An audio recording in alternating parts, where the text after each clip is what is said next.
আজ থেকে আসন্ন ঈদুল আজহা উপলক্ষে দূরপাল্লার বাসের অগ্রিম টিকিট বিক্রি শুরু হয়েছে। বাংলাদেশ বাস ট্রাক ওনার্স অ্যাসোসিয়েশনের পূর্ব নির্ধারিত সিদ্ধান্ত অনুযায়ী সকাল থেকে বিভিন্ন বাস কোম্পানি অনলাইন ও কাউন্টার দুই মাধ্যমে অগ্রিম টিকিট বিক্রি করছে। জানা গেছে 21শে মে থেকে ঈদের আগ পর্যন্ত যাত্রার জন্য অগ্রিম টিকিট বিক্রি করা হচ্ছে। চাহিদা সবচেয়ে বেশি 24শে মে রাতের, 25শে মে সারাদিনের এবং 26শে মে সকালের টিকিটে। সরকারি ছুটি 25শে মে থেকে শুরু হওয়ায় এসব দিনের টিকিটে বাড়তি চাপ দেখা যায়। এদিকে Bangladesh bus truck owners association জানিয়েছে, বিআরটিএ নির্ধারিত ভাড়ার বাইরে অতিরিক্ত ভাড়া নেওয়ার সুযোগ নেই। অনলাইন প্ল্যাটফর্মগুলোতেও একই ভাড়া কার্যকর থাকবে। পাশাপাশি প্রতিটি কাউন্টারে বিআরটিএ অনুমোদিত ভাড়ার চার্ট টাঙানো বাধ্যতামূলক করা হয়েছে। জ্বালানি সংকটে দীর্ঘ 23 দিন বন্ধ থাকার পর অবশেষে উৎপাদন শুরু করেছে দেশের একমাত্র রাষ্ট্রায়ত্ত তেল শোধনাগার চট্টগ্রামের ইস্টার্ন রিফাইনারি লিমিটেড ইআরএল। আজ ভোর 6টা থেকে এর পরিশোধন কার্যক্রম পুনরায় শুরু হয়। ইস্টার্ন রিফাইনারি থেকে জানা যায়, সৌদি আরব থেকে আমদানি করা অপরিশোধিত জ্বালানির চালান দেশে পৌঁছানোর পর আজ সকালে রিফাইনারির ফায়ার্ড হিটারে প্রসেসিং শুরু হয়। পরে 1 ঘন্টার মধ্যে পূর্ণ মাত্রায় পরিশোধন কার্যক্রম চালু করা হয়। বর্তমানে উত্তপ্ত ক্রুড অয়েল থেকে পেট্রোল, অকটেন, ডিজেল সহ বিভিন্ন জ্বালানি উৎপাদন করে নির্ধারিত ট্যাঙ্ক ফর্মে সংরক্ষণ করা হচ্ছে। একই সঙ্গে রিফাইনারির পাশের জেটিতে থাকা লাইটারেস জাহাজ থেকেও সমান তালে ক্রুড অয়েল খালাস চলছে। যেসব এলাকার নেতা প্রধানমন্ত্রী কিংবা স্বরাষ্ট্রমন্ত্রী নন, সেসব এলাকার উন্নয়ন হবে কিনা সরকারের কাছে এমন প্রশ্ন রেখেছেন জামায়াতে ইসলামী সেক্রেটারি জেনারেল মিয়া গোলাম পরওয়ার। আজ সকালে রাজধানীর কাকরাইলে ইনস্টিটিউশন অব ডিপ্লোমা ইঞ্জিনিয়ার্স ভবনে বাংলাদেশ রেলওয়ে এমপ্লয়িজ লীগের কেন্দ্রীয় দ্বিবার্ষিক সম্মেলনে যোগ দিয়ে এই প্রশ্ন করেন তিনি। এ সময় বগুড়াকে সিটি কর্পোরেশন ও নতুন উপজেলা ঘোষণার প্রেক্ষাপটে তিনি বলেন, ক্ষমতাসীন নেতাদের পছন্দের এলাকায় উন্নয়নের মহোৎসব চললেও বাকি দেশ বঞ্চিত হচ্ছে। বৈষম্য বিরোধী আন্দোলনের শহীদদের রক্তের ওপর দাঁড়িয়ে আবারও বৈষম্যের সমাজ গড়া হচ্ছে বলে তিনি ক্ষোভ প্রকাশ করেন। জাস্টিসের বদলে ইনজাস্টিস হচ্ছে অভিযোগ করে সরকারের প্রতি ন্যায় ও বৈষম্যহীন সমাজ গড়ার আহ্বান জানান জামায়াত নেতা গোলাম পরওয়ার। 64টা জেলার 13টা জেলায় এখনো রেল কানেক্টিভিটি হয় নাই। বরিশাল একটা গোটা ডিভিশন পড়ে আছে। এত আধুনিক সেতু, এটা সেটা, উপজেলা বিভাগ, কত কি হচ্ছে। যারা যখন ক্ষমতায় যায় সেই দলের প্রধানমন্ত্রী, বড় বড় মন্ত্রীদের বাড়ি যে এলাকায় হয় সেইখানেই বড় বড় ব্রিজ, বিভাগ, এটা সেটা সেতু হয়। 3 দিন ব্যাপী international cable TV broadcasting and communication expo 2026-এর দ্বিতীয় দিন আজ। এদিন রাজধানীর বসুন্ধরা কনভেনশন হলে cable operator organisation of Bangladesh কোয়াবের আয়োজনে চলছে এই আইসিবিসি এক্সপো। এবারের আয়োজনে অংশ নিয়েছে দেশি বিদেশি 105টি স্টল। এ সময় উপস্থিত ছিলেন কোয়াবের সভাপতি এবিএম সাইফুল হোসেন, সাধারণ সম্পাদক সৈয়দ মোশাররফ আলী চঞ্চল সহ ব্রডকাস্ট ইন্ডাস্ট্রির প্রতিনিধিরা। আয়োজকরা জানান, নতুন নতুন প্রযুক্তির সাথে পরিচয় করিয়ে দেয়া ও কেবল অপারেটর ও ব্রডকাস্ট ইন্ডাস্ট্রির সাথে একটি শক্ত মেলবন্ধন তৈরির পাশাপাশি পাইরেসি রোধে সরকার ও কোয়াবের যৌথভাবে কাজ করবে বলে এ সময় উল্লেখ করেন তারা। কোয়াবের এই 3 দিন ব্যাপী প্রযুক্তি প্রদর্শনী চলবে আগামী 9 মে পর্যন্ত। আপনাদের চ্যানেলের সাথে আমরা আজকে 4 বছর যাবত আছি। ভালোই লাগছে, জামালপুর সদর থেকে আসলাম, ভালোই লাগছে। এত বড় একটা মেলা কোনোদিন আসি নাই, আজকে প্রথম আসা। আমাদের তো আলটিমেটলি ডিজিটালাইজেশনে যেতে হবে।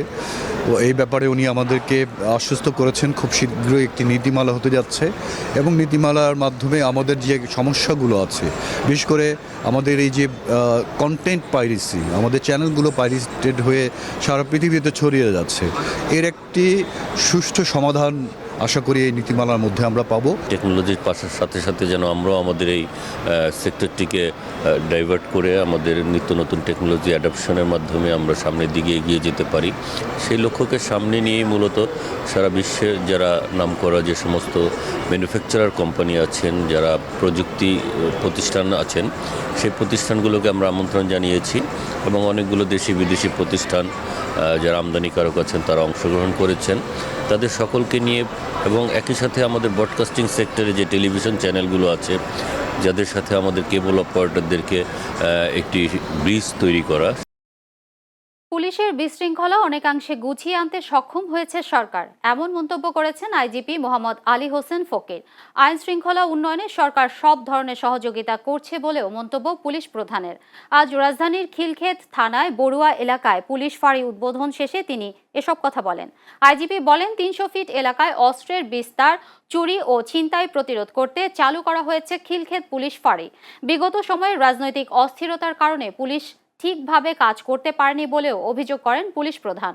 একই অনুষ্ঠানে ডিএমপি কমিশনার বলেন, নিরাপত্তা নিশ্চিতে রাজধানীতে আরও পুলিশ ফাঁড়ি করা হবে। এছাড়া প্রযুক্তি ব্যবহার করে নগরবাসীর নিরাপত্তায় পুলিশ আরও সক্রিয়ভাবে কাজ করছে বলেও জানান তিনি। নোয়াখালীর কোম্পানিগঞ্জে তথ্য প্রযুক্তি খাতে দক্ষ মানব সম্পদ গড়ে তোলার লক্ষ্যে হানিফ আমেরিকান আইটি সেন্টারের উদ্যোগে বিনামূল্যে 6 মাস মেয়াদী আইটি প্রশিক্ষণের চূড়ান্ত পরীক্ষা অনুষ্ঠিত হয়েছে। বিশিষ্ট শিক্ষানুরাগী ওমর আলী রাজের সার্বিক সহযোগিতায় কোম্পানিগঞ্জ ও কবিরহাট উপজেলায় পরিচালিত এই প্রশিক্ষণ কর্মসূচির আওতায় শুক্রবার বসুরহাট মাকসুদা সরকারি বালিকা উচ্চ বিদ্যালয় কেন্দ্রে চূড়ান্ত পরীক্ষা অনুষ্ঠিত হয়। পরীক্ষায় প্রায় 350 জন শিক্ষার্থী অংশগ্রহণ করেন। পরীক্ষা চলাকালে কেন্দ্র পরিদর্শন করেন কোম্পানিগঞ্জ থানার ভারপ্রাপ্ত কর্মকর্তা নুরুল হাকিম। এ সময় তিনি শিক্ষার্থীদের তথ্য প্রযুক্তি শিক্ষায় আগ্রহী হয়ে দক্ষতা অর্জনের আহ্বান জানান। আয়োজকরা জানান, বর্তমান প্রযুক্তি নির্ভর বিশ্বে তরুণদের দক্ষ করে গড়ে তুলতেই এ ধরনের বিনামূল্যের আইটি প্রশিক্ষণ কার্যক্রম চালু করা হয়েছে। ভবিষ্যতেও এ উদ্যোগ অব্যাহত থাকবে বলেও জানান তারা। নওগাঁ ও সিরাজগঞ্জে বিশ্বকবি রবীন্দ্রনাথ ঠাকুরের 165তম জন্মবার্ষিকী উদযাপন অনুষ্ঠিত হচ্ছে। 25শে বৈশাখ উপলক্ষে জেলা প্রশাসনের আয়োজনে দিনব্যাপী নানা কর্মসূচি গ্রহণ করা হয়েছে। শুক্রবার সকালে নওগাঁর আত্রাই উপজেলার পতিশরের রবীন্দ্র কাছারি বাড়ির দেবেন্দ্র মঞ্চে প্রধান অতিথি হিসেবে অনুষ্ঠানের উদ্বোধন করেন পল্লী উন্নয়ন ও সমবায় মন্ত্রণালয়ের মন্ত্রী মির্জা ফখরুল ইসলাম আলমগীর। এ সময় মির্জা ফখরুল বলেন, দেশে একটা হতাশাবাদী গোষ্ঠী আছে, তারা সারাক্ষণ হতাশ হয়ে যায়। তারা বিভিন্নভাবে সমাজকে অস্থির করে রাখতে চায়। কোনো নির্দিষ্ট পক্ষকে ইঙ্গিত না করে তিনি 1971 সালের মহান মুক্তিযুদ্ধের চেতনাকে মূল ভিত্তি হিসেবে উল্লেখ করেন। এদিকে সিরাজগঞ্জের শাহজাদপুরে কবিগুরু স্মৃতি বিজড়িত কাছারি বাড়িতে সকাল থেকেই ভিড় করেন সংস্কৃতিপ্রেমী মানুষ, শিক্ষার্থী ও দর্শনার্থীরা। জাতীয় সঙ্গীত ও রবীন্দ্রসঙ্গীত পরিবেশনের মধ্য দিয়ে শুরু হয় রবীন্দ্র জয়ন্তীর অনুষ্ঠান। পরে আলোচনা সভা, কবিতা আবৃত্তি, নৃত্য পরিবেশনা ও সাংস্কৃতিক অনুষ্ঠানের আয়োজন করা হয়। এ সময় প্রধান অতিথি হিসেবে অনুষ্ঠানের উদ্বোধন করেন বিদ্যুৎ ও জ্বালানি মন্ত্রী ইকবাল হাসান মাহমুদ টুকু। রবীন্দ্রনাথ ঠাকুরের 165তম জন্মজয়ন্তী শাহজাদপুরের কাছারিবাড়িতে অনুষ্ঠিত হচ্ছে। এটি শাহজাদপুরবাসীর জন্য একটি আবেগের এবং উৎসবটি ঘিরে শাহজাদপুরবাসী সারা বছর অপেক্ষা করে। রবীন্দ্রনাথ ঠাকুরের এখানে বাসা, এইটা দেখার অনুভূতিটা অনেক ছিল, কারণ আমার বাসা অনেক দূরে। আসার পর আমার অনেক ভালো লাগতেছে, অনেক কিছু দেখতে পারতেছি, অনেক মেলা উঠছে, অনেক সুন্দর সুন্দর জিনিস উঠছে, তারপর অনেক মানুষ, মানে অনেক ভালো লাগতেছে, অনুভূতিটা বলার মতো না।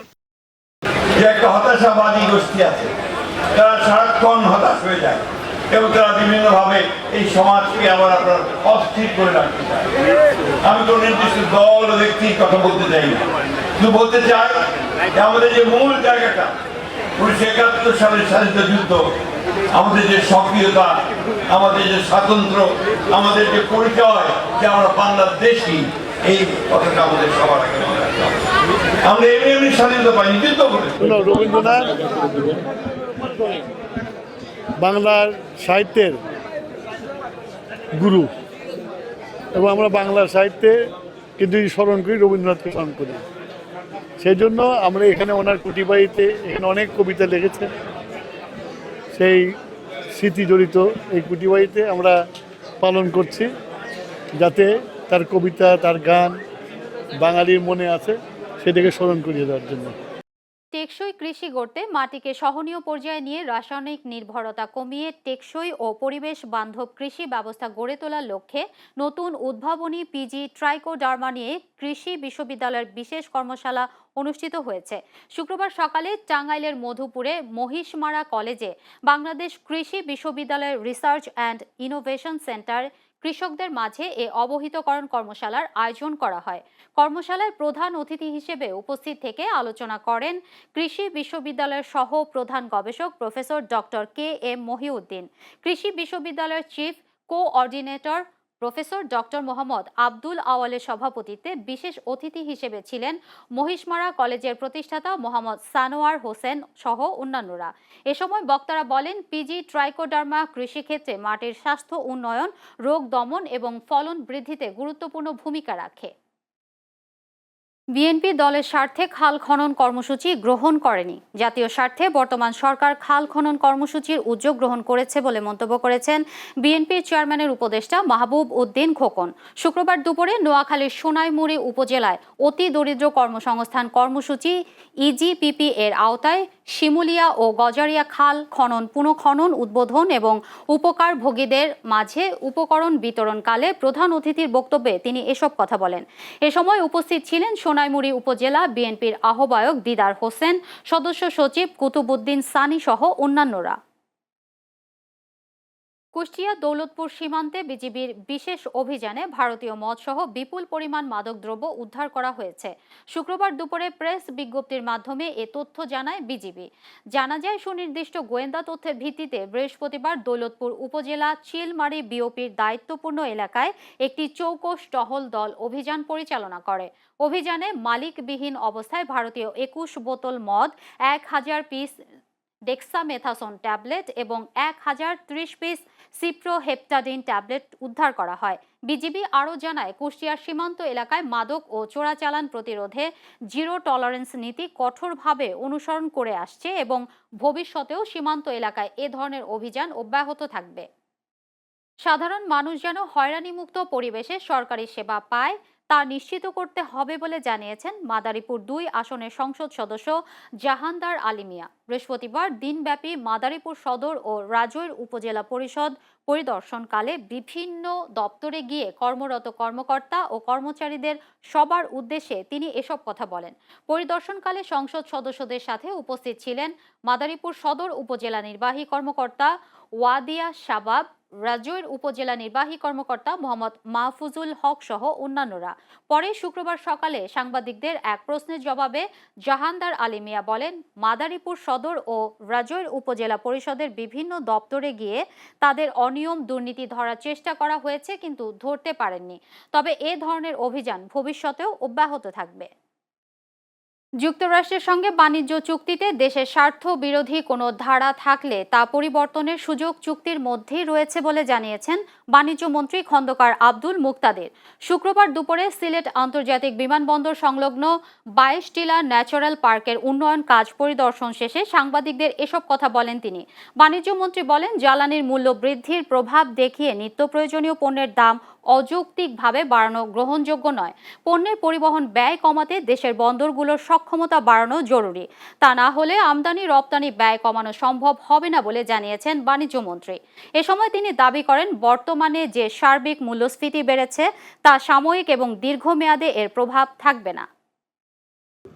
এটা একটা ওয়ান টাইম ইনক্রিজ। জ্বালানি তেলের মূল্য বৃদ্ধি হয়েছে একটা মডেস্ট ইনক্রিজ। অন্যান্য দেশের তুলনায় সেই বৃদ্ধিটা নিতান্তই ভেরি মডেস্ট। আপনার 100 টাকা থেকে 115 টাকা ডিজেলের মূল্য, তার মানে 15% বৃদ্ধি পেয়েছে। তো এটির মূল্যের উপর এটির যে অভিঘাত, সেটা একটা ওয়ান টাইম স্পাইক। হ্যাঁ, এটার স্পাইরাল হবে না।